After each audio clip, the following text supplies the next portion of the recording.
For our project, we built a laser harp. It functions like a real harp, but instead of strings, they're lasers. To play the notes, you just need to block the lasers. The strings, if you will, of our harp are essentially composed of laser diodes striking a photoresistor.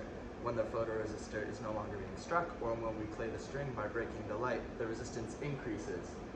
This is an example schematic of each voltage divider that we have at each of our photoresistors entering our Arduino.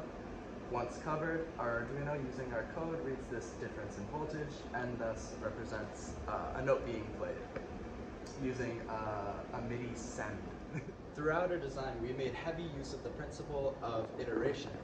For example, we used different values of capacitance as well as resistance in a potentiometer to modify our filters and amplifier, attempting to get either a more clear and pure, meaning less noise, or louder sound.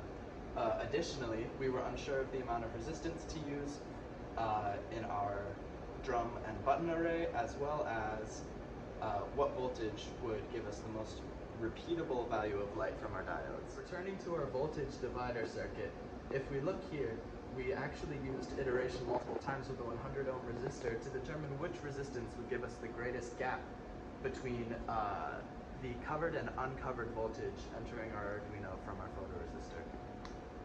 We were able to determine that 100 ohms would give us the most reliable and biggest gap.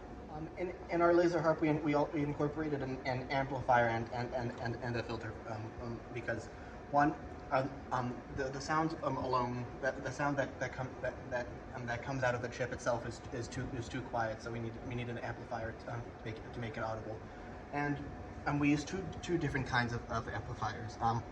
We used one based on an 80 fruit chip amplifier, and one transistor based amplifier.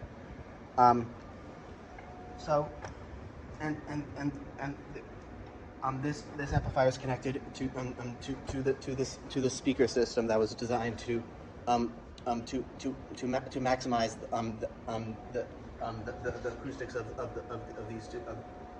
of these two speakers. Whereas this one is connected to a 1 watt speaker. If you look here, we have our filter, which is a basic bridge rectifier. Using four diodes, this filter takes in a sinusoidal signal and rectifies it, meaning it flips all the negative all the negative parts of the waves positive. So instead of oscillating like this, it oscillates like this. What this does to the sound is it takes the smooth sound and adds distortion to it. Makes sound a little bit fuzzy as well. And we did this to try to experiment with different sound effects to see how that would sound with our system.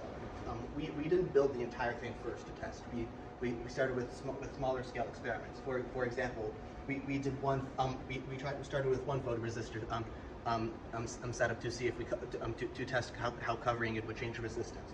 Then we added one laser to find the right threshold and to see if we could play sounds by blocking the laser.